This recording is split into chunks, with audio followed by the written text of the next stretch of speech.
என் முன்னாடி ஒரு பாறை இருக்குங்க. அந்த பாறையை தம்பி தள்ளலாமா? தள்ளி கீழே தள்ளி விட்டுருமா? ஓடியா வா தள்ளலாம். பாறை தள்ளுவோண்டா.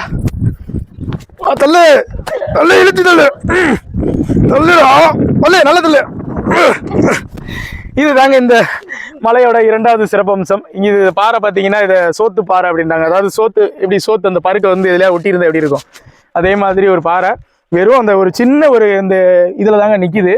அதுவும் பார்த்தீங்கன்னா பாறை வந்து அந்த மலையோட வந்து எட்ஜில் இருக்குதுங்க.